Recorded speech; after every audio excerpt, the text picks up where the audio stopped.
Legenda Bujang Katak, sebuah cerita dari Jambi. Di sebuah desa kecil yang terletak di tepi hutan lebat di Jambi, hiduplah seorang pemuda bernama Bujang Katak. Nama Bujang Katak bukanlah nama yang diberikan orang tuanya, tetapi lebih merupakan julukan yang diberikan oleh penduduk desa karena kebiasaannya yang aneh. Meskipun tubuhnya tampak biasa, wajahnya tampak seperti manusia pada umumnya, tetapi ada sesuatu yang sangat unik tentang dirinya. Dia memiliki kebiasaan yang sangat mirip dengan katak.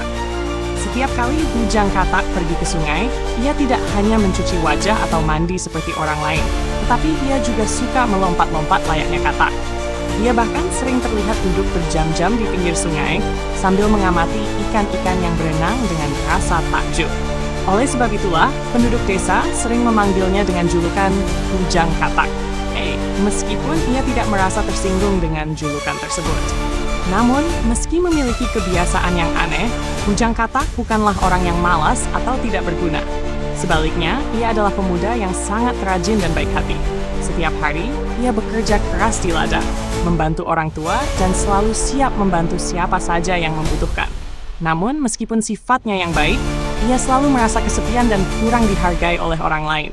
Satu-satunya orang yang selalu mendukung Bujang Katak adalah Bonda Siti, ibu angkatnya yang sangat sayang kepadanya. Bonda Siti adalah seorang wanita tua yang bijaksana, yang merawat Bujang Katak sejak ia masih kecil, ketika ia ditemukan terdampar di pinggir sungai oleh sang ibu angkat. Bonda Siti tahu bahwa meskipun Bujang Katak terlihat aneh, hatinya sangat mulia. Suatu hari, ketika Bujang Katak sedang berjalan di tepi hutan, ia bertemu dengan seorang putri cantik yang sedang berjalan dengan sangat gelisah. Putri tersebut terlihat kebingungan dan ketakutan. Ketika Bujang Katak mendekat, ia bertanya, "Hai, apakah kamu baik-baik saja, Putri? Mengapa wajahmu tampak cemas?" Putri itu menatap Bujang Katak dengan tatapan penuh keheranan. "Aku adalah Putri Maharani dari kerajaan yang jauh. Aku sedang mencari jalan pulang, tetapi aku tersesat di hutan ini," jawab sang putri dengan suara lembut. Bujang Katak yang baik hati segera menawarkan bantuannya. "Aku bisa membantumu, Putri. Ikutlah denganku. Aku tahu jalan yang aman." Putri Maharani awalnya ragu-ragu, tetapi setelah melihat kesungguhan Bujang Katak, ia pun mengikuti. Mereka berdua berjalan bersama, dan Bujang Katak dengan sabar menunjukkan jalan yang menuju desa. Sepanjang perjalanan, mereka saling bercerita.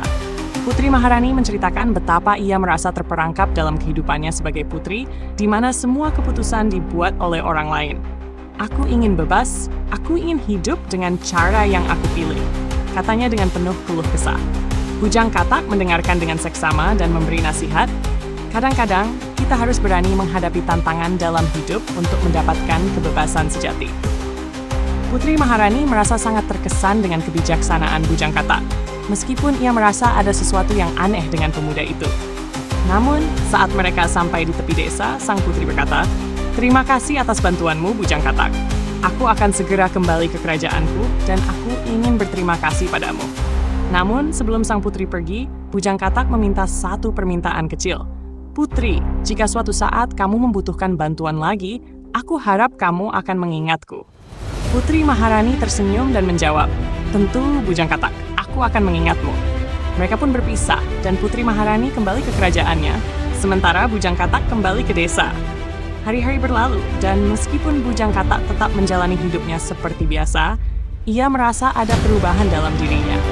Ia tidak lagi merasa kesepian, dan hatinya penuh dengan harapan.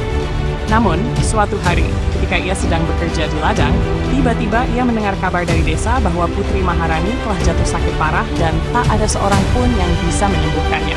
Bujang Katak yang merasa sangat peduli terhadap Putri Maharani segera bergegas menuju kerajaan untuk mencari tahu apa yang bisa ia lakukan. Ia tiba di istana dan menghadap raja. Raja Maharaja menceritakan bahwa penyakit putrinya sangat aneh dan hanya ada satu cara untuk menyembuhkannya, yaitu dengan membawa air kehidupan yang sangat langka, yang hanya bisa ditemukan di puncak gunung tertinggi di negeri mereka. Tanpa ragu, Bujang Katak menawarkan dirinya untuk mencari air kehidupan itu. Ia tahu bahwa ini adalah ujian besar baginya, tetapi ia tidak gentar.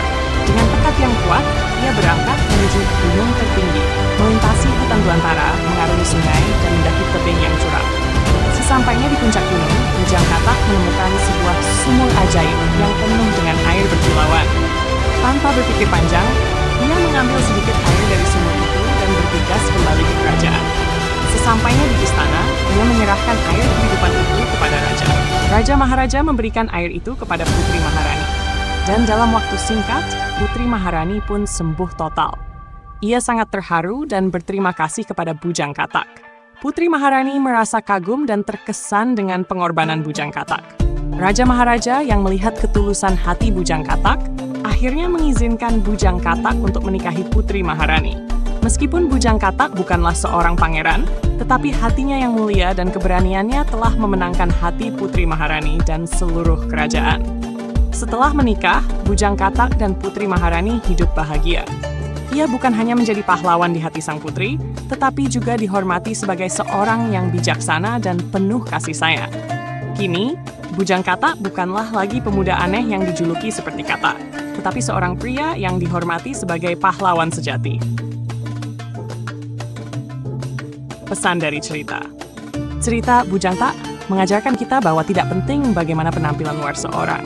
Yang terpenting adalah kebaikan hati dan niat baik yang ada di dalam diri kita. Seringkali kebaikan hati dan keberanian kita diuji dalam situasi yang sulit. Namun dengan tekad dan ketulusan, kita bisa mengatasi segala tantangan. Jika kamu menikmati cerita ini, jangan lupa untuk subscribe, tekan like, dan tinggalkan komentar di bawah. Terima kasih telah mendengarkan dan sampai jumpa di cerita selanjutnya.